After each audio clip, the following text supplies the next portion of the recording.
What's up, pussies? I'm the Heavy Metal Dick, and this is Heavy Metal Homesteading. Today, we're going to be putting together an Alaskan Mill. We just got back from Lee Valley Tools, picked up an Alaskan Mill. We're going to whack this thing together, put it on a chainsaw, and see how it runs. Okay, so here's our mill.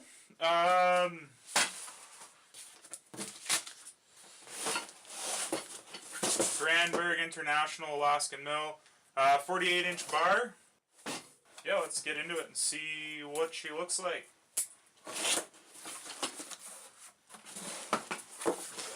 Okay, so here's the instruction manual. Fuck that shit, you don't need that. Alright. There we have it. That's all the bits and bobs and parts and pieces. Let's get this figured out here.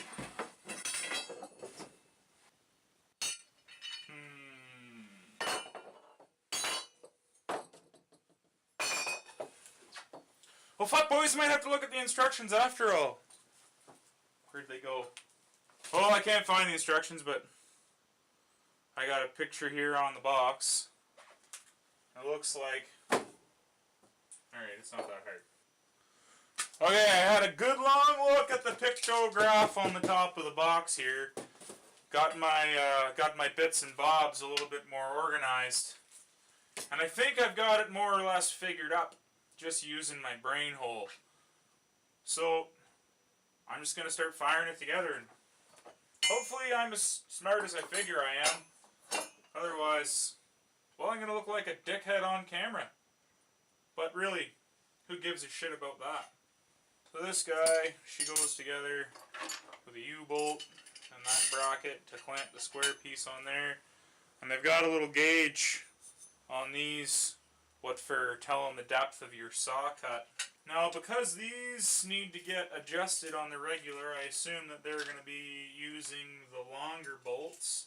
In the picture, it shows a wing nut type fucking thing, but I didn't get any wing nuts in my kit, unless they're in a box somewhere that I didn't receive. But it says 1 of 2 and 2 of 2 on the boxes, so that would lead a guy to believe he's got all the fucking shit he's supposed to have. So we'll just slam it together and see. And I guess that's why they give you this here tool, so that when you're adjusting things, you've got the tool there. And it seems to be a pretty standard chainsaw tool anyway, so my guesstimation is that any old chainsaw tool will do the job, which is a pretty smart design. So when you're out in the bush, oh shit, I forgot my mill tool, but I've got my fucking chainsaw tool because I'm not a moron, then you're good to go.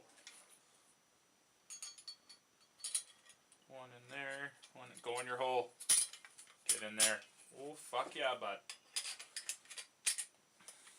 I think I know why it took me so long to get this figured out. It's because it's 3 in the afternoon and I haven't had a drink because we were driving around in the old Vancouver for the morning, so maybe I just need to get some wobbly pop into me. Then we'll get it all figured up diddly like. Pretty simple actually. It looked a little bit confusing at first, but once I had a real good solid gander at the pictogram, started to get it figured up. This is probably the most complicated part of the assembly of the whole thing here is this here rubber guy. I had to look up the instructions for this bit. That goes on there, and that is how you push. Oh, I almost screwed that up. You push the mill, one hand on the bar, one hand on that, whoop, away she goes. And then this gets bolted onto this crazy contraption. And I guess because there's only 2 U-bolts in this whole thing, or not U-bolts rather, lock washer is the word I meant to say. I think they go on the handle hole, because you don't want your handle swinging loose on you while you're trying to run a fucking 48-inch bar chainsaw through a big ass piece of wood trying to make timber in the field. That, boys and girls, is come on fucking scary. Now this whole apparatus here she slides up and down. Slides all up and down these long rails here. And this is the main difference between this mill and any other size of mill. This is what makes the sizes. These here bars. So this is the longest one that we could get a hold of at 48 inches. And it'll adjust down to anything, but you always have these bars sticking out on the end, which a couple of people told me is kind of a pain in the ass, and you know, maybe you don't want the biggest one you can get, but fuck it, boys. Go big or go home. So these things, they slide on the rails via V-carriage bolts. What for making adjustments more easy. Alright, now at this point you gotta figure out your chainsaw is gonna go in here, right? And you want the motor part of the chainsaw up this way, which means the handle's gonna be coming out on that side, so you want this handle on that side. Or you could read the instructions, but hey, just use your fucking brain thinker and just make it happen.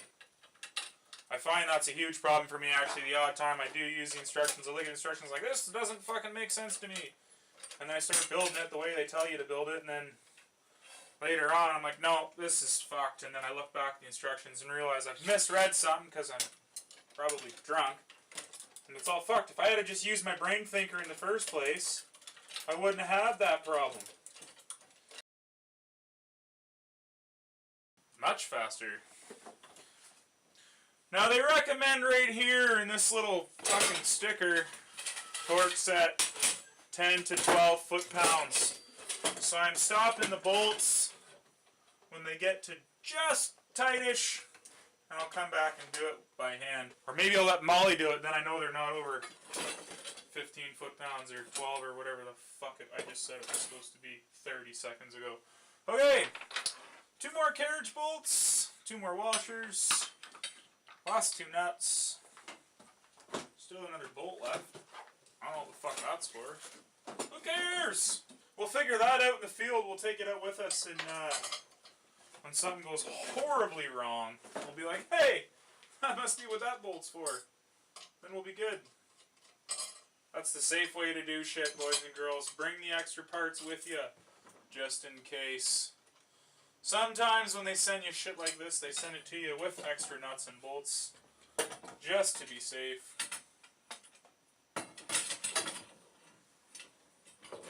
Great.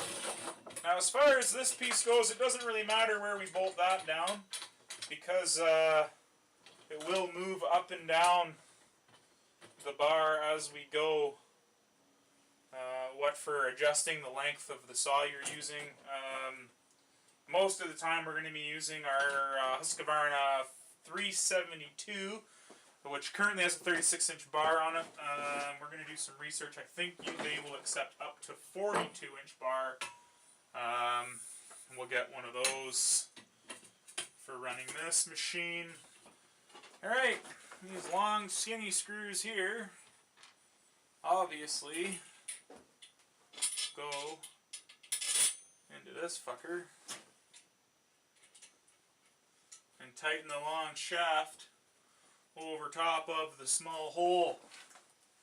Another small shaft into a tight hole to keep the long shaft in the tight hole where it's supposed to be.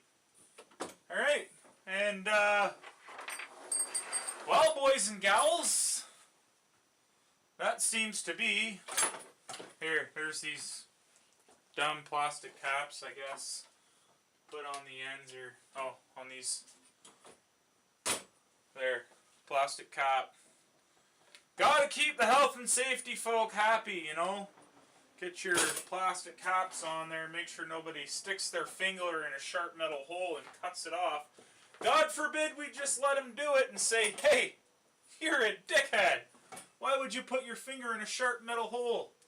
And now, what for fun and confusion's sake, we have 1 extra long bolt, 1 extra nut, and 5 extra washers. I'm assuming the majority of that stuff none of this is through bolts. None of that's through bolts.